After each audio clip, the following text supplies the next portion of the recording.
DOT tax நேயர்களுக்கு வணக்கம். தமிழ்நாட்டில் மட்டும் இல்லை, இந்தியாவிலையுமே இன்னைக்கு கூட்டணிகள் மாறக்கூடிய ஒரு புது புது சூழ்நிலைகள் உருவாகிட்டு வருது. என்ன அரசியல் அப்படிங்கிற பலரும் கேள்வி எழுப்புற ஒரு சூழ்நிலையை உருவாக்கியிருக்கு. தமிழ்நாட்டில் தாவேக அரசு வந்த உடனே திராவிட கட்சிகளோட இந்த கூட்டணியாக இருந்த அனைத்து கட்சிகளும் குச்சுக்கா உடைக்கப்பட்டு தற்போது தாவேகா கூட்டணியில் இடம்பெற்றிருக்கு. ஸோ இது மட்டும்தானா அப்படின்னு பார்த்தா, நிகழ்ச்சிக்காக வந்த ஒருத்தர் திடீர்னு கூட்டணியை மாற்றி அறிவித்த ஒரு சம்பவமும் தற்பொழுது அரங்கேறியுள்ளது. யார் அவர்?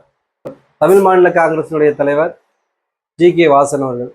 காங்கிரஸோடு இருந்து பிளவுபட்டு தனியாக தமிழ் மாநில காங்கிரஸ் ஆரம்பித்தவர் மீண்டும் காங்கிரஸ் கூட்டணியில் இணைவதற்கான வாய்ப்புகளை நோக்கி செல்கிறாரா என்பதை இன்றைய விவாதமாக பார்க்கப்படுகிறது. வணக்கம்ண்ணே. ஜி.கே. வாசன், அவருடைய திடீர் அறிவிப்பு எப்படி பார்க்குறீங்க? அவருக்கு அந்த பேச்சு திடீர்னு காங்கிரஸ் அமைச்சர் எது இருந்தாலும் நேர்மையா இருக்கும் அப்படிங்கிற ஒரு திடீர்னு பாஜக பக்கத்துக்கு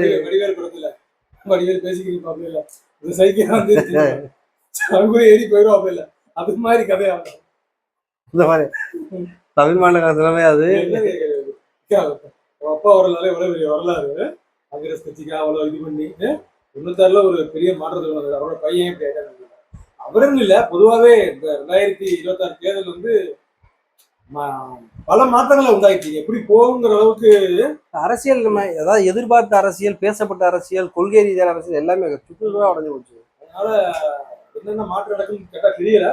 பட்டு வாசனங்கிட்டு வர்ற மாதிரி ஒரு சூழல் வரும்போல என்டிஏல அவர் இல்லை அப்படிங்கிற இல்லைன்னு கன்ஃபார்ம் பண்ணல. அவர் கலந்த ஆலோசனை அப்புறம் உள்ளாட்சி தேர்தலில் கூட்டணியில் ஆரம்பிப்போங்கிறாப்புல, திடீர்னு காங்கிரஸை பத்தி புகழாரம் படுறாப்புல. தாவேகா விட்டு நிறைய பேருக்கு ஒரு இதை கிளப்பி கூட போனா ஆட்சி ஜெயிச்சிடலாங்கன்னு நினைக்கிறாங்க. அப்படி இல்லை, தற்காலிக இதை வச்சு நம்ம இது பண்ணக்கூடாது. பட் இப்ப திமுக அதிமுகவுக்கு என்ன மாதிரியான ஒரு ரோல் எடுக்க போறாங்க வரப்போற காலகட்டத்தில் புரியும். ஏன்னா உண்மையிலே இப்ப தாவேகா வந்ததுக்கு அப்புறம் திமுக கூட்டணிகளுக்கு 50 கட்சிகள் வெளில வந்துட்டாங்க. அவ்வளவு கட்சிகளுமே தேமுதிக இருக்காங்க, ஒரு மக்கள் நீதி மையம் இருக்காங்க, அப்புறம் முஸ்லீம் பார்ட்டி 2-3 பார்ட்டி இருக்காங்க. மற்றபடி பெரிய யாரும் இல்லை. அதிமுக பார்த்தீங்கன்னா பிஜேபி இருக்கு, வேற பாமக இருக்காங்க. பாமகவுமே இப்ப அவ்வளவு சொல்லிக்காம இல்லைங்க. இந்திய லைன்ஸ்ல இருக்காங்க உண்மையிலே. ஆனா அதிமுகவோட அந்த நட்பு தொடருமாங்கிறது ஒரு சந்தேகத்தின் அடிப்படையில போயிருக்கு. இப்ப தமிழ் மாநில காங்கிரஸுடைய வருகையால எதுவும் அவருக்கு லாபமா இல்ல தாவேகாவுக்கு லாபமா? என்ன அப்படி திடீர்னு அப்படி தன்னுடைய கொள்கையில முடிவை மாற்றினாரு? இல்ல, அந்த அலையன்ஸ் இந்தியா அலையன்ஸ் தமிழ்நாட்டுல எடப்பாடியோட திரும்ப செட் பண்ண முக்கியமான ரோலை அவர் தானே பண்ணாரு. பாஜக ஏடிஎம்கே பிரிஞ்சு இருந்தது, திரும்ப சேர்த்ததுல முக்கியமான ரோலே அவர் தானே பார்த்தாரு. 5 தொகுதி வரை நின்றார்ல அவரு. திடீர்னு அவருக்கு திடீர்னு என்ன மனமாற்றம் தெரியல. அவரு அதிமுக எம்பிக்கள், அதிமுக முன்னாள் அமைச்சர்கள்லாம் அந்த எடுத்த முடியுமா இவர் எடுத்துட்டு வரோம் சில பேர். அதுல இப்ப தாவேகாவுக்கு போனாங்க. பிஜேபி அலைன்ஸ்ல நீ டேக் ஆஃப் ஆகாது வந்தாரு. சரி, முக்கியமந்திரி இறந்தாருங்க. 5-10 வருஷம் அவர் தானே இருந்தாரு. காங்கிரஸுக்கு துரோகம் கொண்டு போனது அவர் தானே. ஆட்சியில் இருந்தப்ப பதவியில இருந்துட்டு போனவர் இவர் தானே. இந்த நாள் திரும்ப காங்கிரஸ் போயிட்டு என்ன உண்மையா காங்கிரஸ் பயணிகளுக்கு என்ன மரியாதை, புதுசா அவர்களுக்கு அவர் ராஜ்யசபா காலம் பதவி காலம் முடியும், திரும்ப ராஜ்யசபா கிடைக்குங்கிற மாதிரி தானே அவர் என்ன இருக்கு. அது தவறான ஒரு இது. முழுக்க பிஜேபி யார் தான் பேசினாரு. அதை வச்சுதான் அவர் தந்தையில எவ்வளவு மதசார்பற்ற ஆளு, எப்படி முக்கியமான ஆளு. ஒரு கடந்த 10 ஆண்டுகள் அரசியல் மோசமான அரசியல் பண்ற தான் அவர் இருந்தார். இந்த 2026 தேர்தலில் இந்திய அலைன்ஸ் ஃபார்ம் பண்ணதே ஜி.கே. வாசன் தான். வரணும் இல்ல. அதே 2026 விஜயோட வெற்றி எல்லாருக்கும் சர்வேல் பண்றது கஷ்டமான ஒரு சூழல் ஆயிடுச்சு. திமுக ஒரு தர்மாற்றம் ஆயிடுச்சு, தனி சொல்லப்படுற மாதிரி எல்லாம் சொல்றாங்கல்ல. அதே மாதிரி எல்லா கட்சியும் அங்கேயும் ஒதுங்க ஆரம்பிச்சுட்டாங்க. அப்படித்தான் நம்ம புரிஞ்சுக்கணும். இப்போ இந்த கட்சிகளாக உள்ள வருவதற்கான காரணம் இந்த தாவேகா அரசு கொடுத்த அந்த அமைச்சரவையில் இடம் தானா? அதை பார்க்கப்படுதா? அது ஒரு காரணம். பட் அவங்க மெஜாரிட்டி கிடைக்கல, அதனால கொடுத்தாங்க. மெஜாரிட்டி கிடைச்சிருந்தா கொடுத்துருப்பாங்க. அது போக அமைச்சர்ல கிடைச்சி பங்களிப்பு எவ்வளவு இருக்கு, ஒரு இடத்துல சுதந்திரமா செயல்பட முடியுதா? கட்ரி லாஸ் வீக்லிஸ்லாம் படிச்சிருப்பீங்க. இந்த 2 காங்கிரஸ் மினிஸ்டரும் முஸ்லீம் லீக் மினிஸ்டரும் சிஎம் பார்க்க ட்ரை பண்றாங்க, பார்க்கவே முடியலைங்கிற மாதிரி தான் அவங்களோட இது இருக்கு. அவங்களே சிஎம் சந்திக்க முடியல, அமைச்சரை கிடைச்சோம் நம்ம செயல்பாடு பண்ணணும்ல, சுதந்திரமா செயல்பட விடணும்ல. ஸோ அப்படி ஒரு சூழலுக்கு சும்மா அமைச்சர்ல இடம் கிடைச்ச என்ன யூஸ்? அது இல்லை இல்ல. அது எல்லாருக்கும் ஒரு இது கிடைச்சிருக்கும் போல. நீ அங்கிட்டு அவர் கூட இருந்தா சர்வேல் பண்ண முடியாது. மெயினா அதானே பர்சன்டேஜ் நடத்தி கொண்டு போகணும்ல. தொடர் தோல்வியே ஆயிடுச்சு. அந்த இந்தியா அலைன்ஸ் தொடர் தோல்வியில சந்திக்கிறா இல்ல. 2019 இருந்து தொடர் தோல்வி அவங்களுக்கு ஜெயிக்கல இல்ல. தேசிய ஜனநாயக கூட்டணியினுடைய மிகப்பெரிய தோல்வி அதை ஆமாமா, அது பெரிய தோல்வி தான். அடிப்பட்டதுல ஏடிஎம்கேக்கு 49 சீட்டு ஜெயிச்சிருக்காரு. இவ்வளவு மோசமான இதுலயும் 49 சீட்டு ஜெயிச்சிருக்காரு. ரீதியா பின்னாடி வந்து இருந்தாலும் அவருடைய செல்வாக்கு 49 சீட்டு ஜெயிச்சிருக்காரு. 1 கோடி ஓட்டுக்கு மேல வாங்கியிருக்காரு. திமுக சர்வேல் பண்ணோம். பட் இந்த மாதிரி சின்ன சின்ன கட்சிகள் சர்வேல் பண்ண முடியாதுல்ல. கண்டிப்பா கண்டிப்பா. அவங்களுக்கு யாரு நிப்பா கேண்டிடேட் கிடைக்காது, கேண்டிடேட் பண்ண முடியாதுல்ல. அந்த ப்ரெஷர் இருக்குல்ல. ஸோ அதனால வேற ஒரு மாதிரி ஆப்ஷனை பார்த்து போக வேண்டிய சூழல் வரும். அவ்வளவுதான். தொடர் தோல்வி யாராலும் தாங்க முடியாது. திமுக மாதிரி தாங்கிட்டு இருக்க மாட்டாங்க. திமுகவும் ஆளுங்கட்சியா இருந்து இப்பதான் வந்திருக்காங்க. இதுவரையும் தமாகாவை பொறுத்த வரைக்கும் ஜி.கே. வாசன் மட்டுமே வந்து அடையாளப்படுத்தப்படுகிறது. திடீர்னு உள்ளாட்சி தேர்தல் மேல அவ்வளவு அக்கறை காட்டுறதுக்கு வேண்டிய அவசியம். ராஜு போன ஒரு 4 நகராட்சி யூனியன் லெவலில் கிடைக்கும் பாப்பார் போல. பட் பெரிய அளவுக்கு தொண்டர்கள் உள்ள கட்சி இல்ல இல்ல அது அதான் நிர்வாகிகள் இருந்தா காங்கிரஸ் நிர்வாகிகள் நிறைய பேர் இல்ல இருந்தாலும் விலகி போயிட்டாங்க. இந்த தோல்விக்கு அப்புறமே நிறைய பேர் விலகிட்டாங்க. நம்ம ஏற்கனவே பார்த்தோம்னே இப்போ பார்த்தீங்கன்னா விஜய் அரசியலுக்கு வந்ததுக்கப்புறம் தமிழகத்தினுடைய அரசியல் வந்து கிட்டத்தட்ட ஒரு புரட்டி போட்ட மாதிரி மாறி கிடக்குன்னு சொல்லணும் உண்மையிலே. ஏன்னா திமுக அதிமுக எல்லாமே கண்ணால பார்க்குறோம். இதுல வந்து தனுஷ் இந்த மாதிரி அடுத்தது நடிகர்கள் உள்ள வர ஆரம்பிச்சிட்டாங்க இல்லையா. இப்போ திமுக அதிமுக அதோட நிலைப்பாடுகள் எப்படி இருக்கும்? திமுகவோட கூட்டணி என்ன மாதிரி ஒரு கண்டிஷன்? எனக்கு திமுக கூட்டணி வைக்காமல் வெற்றி பெற முடியுமா? திமுக கூட்டணிக்கு திரும்ப இதே கட்சிக்கு போக வாய்ப்புகள் இருக்கா அப்படின்னு வாய்ப்புகள் இருக்கு. அவைக்கா கூட்டணி அமைச்சரவையில அதிருப்தி அவருக்கு அமைச்சரவை அடைஞ்சிருச்சு. சிபிஐ ஓப்பனா பேச ஆரம்பிச்சிட்டாங்க. மனக்கசப்புகள் வந்துடும். அது போக கூட்டணி இப்ப நம்ம இப்போ ஒரு முடிவு எடுக்க முடியாது. அந்த காலகட்டம் 2029 தானே, 2 ஆண்டுகளுக்கு மேல இருக்குல்ல. அது போக தேர்டு அலைன்ஸ்க்கு ஒன்று டிஎம்கே பிளான் பண்ண நினைக்கிறேன். மம்தா பானர்ஜி, அகிலேஷ் வச்சு ஏதாச்சும் ஒரு பிளான் நடக்குது. தமிழ்நாட்டில் எடுக்குமா?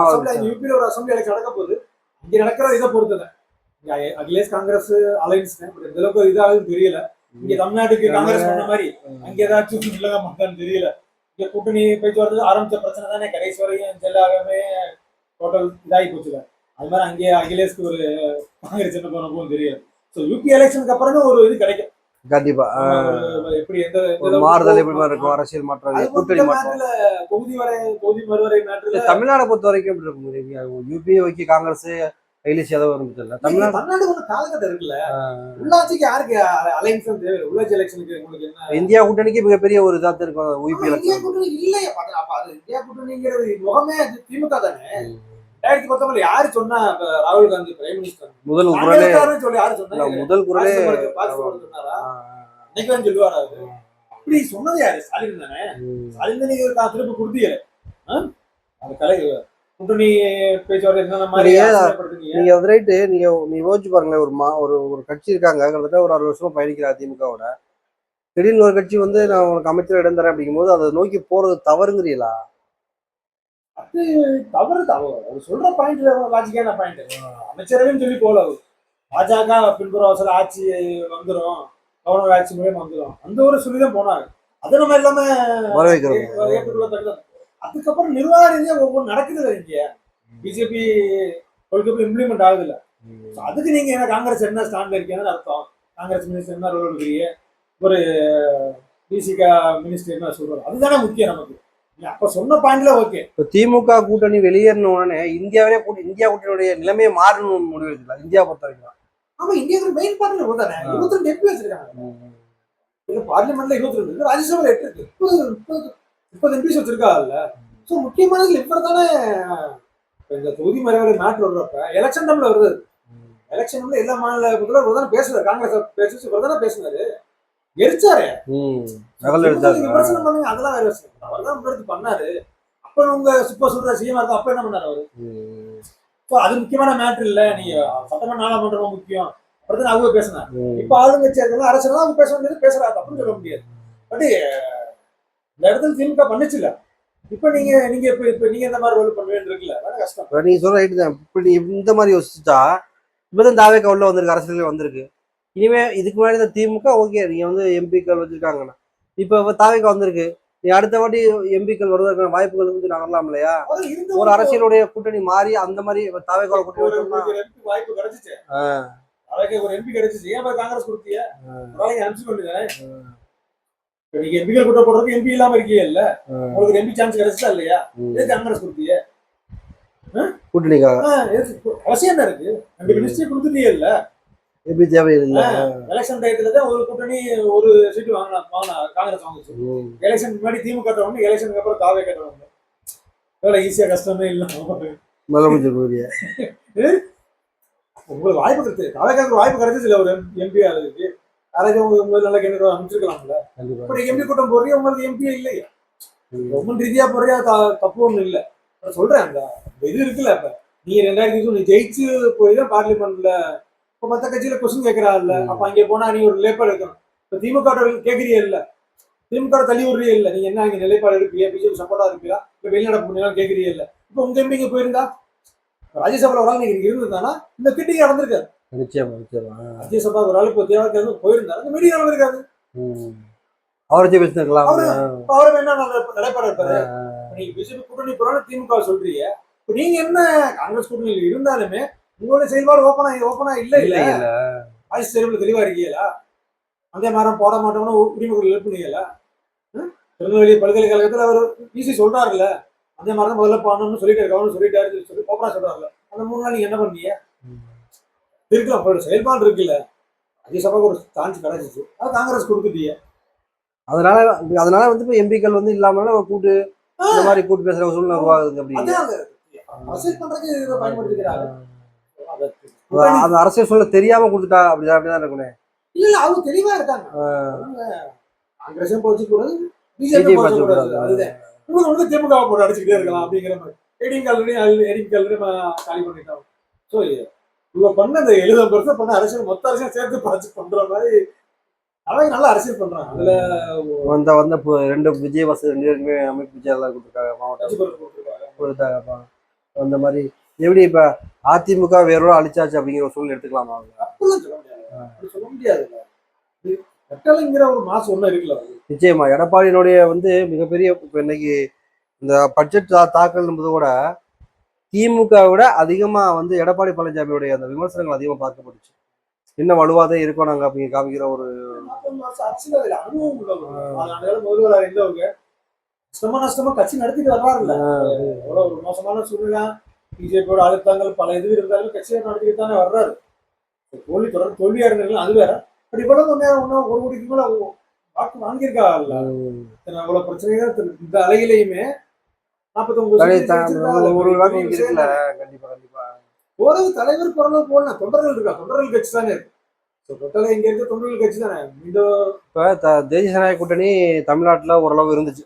நீங்க சொல்ற மாதிரி தமிழ் மாநில காங்கிரஸ், அதிமுக, பாமக இவங்கெல்லாம் சேர்ந்து ஒரு அமைப்பாளர் கூட்டி வச்சிருந்தாங்க. ஓரளவு பாஜக ஜெயிக்குதோ இல்லையோ, இல்ல ஜெயிக்குதோ இல்லையோ ஒரு கூட்டணி இருந்துச்சு.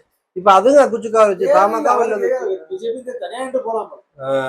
என்ன அவருக்கு என்ன எனக்கு அவருக்கு என்ன இழக்கிறது ஒண்ணு இல்லை, தைரியமா வைக்கலாம்.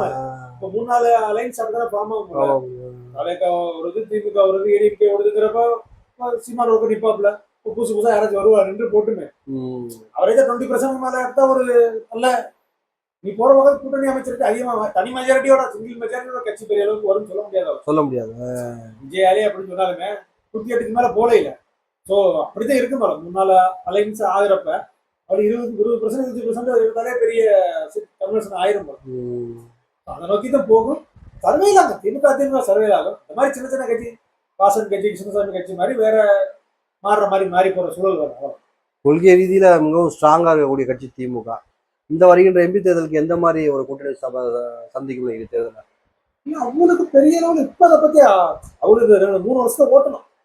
அவங்க பெரிய அரசியல் பண்ண முடியாது. காங்கிரஸ் எடுத்து அரசியல் பண்ணோம், பட் பிஜேபி இப்ப எடுத்து அரசியல் பண்ண முடியாது. ரைடு பல மேட்டர் இருக்கும். அது தாவேக்கா வசதி, தாவேக்கா அதை வச்சு அரசியல் பண்ணிடலாம்.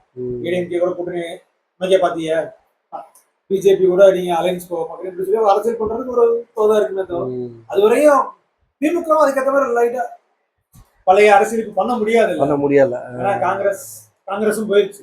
கூட இருந்த கூட்டணி கட்சிகள் எல்லாமே போயிட்டார். தேசிய லெவலில் காங்கிரஸ் இல்ல.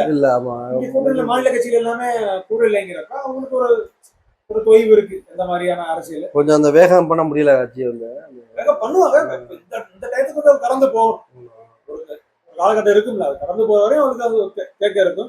அதுவும் இந்த யூபி எலெக்ஷன் ஒரு பாடமா இருக்கும். பாடம் இதா இருக்கும். அதுக்கப்புறம் தான் ஒரு மற்ற கட்சியில ஒருங்கிணைச்சு ஒரு தேர்ட் எலெக்ஷன் செட் பண்றாங்கிற மாதிரி ஒரு வாய்ப்பு எப்படிதான் கட்சிகள் சர்வே பண்ண விட மாட்டாங்க. கண்டிப்பா.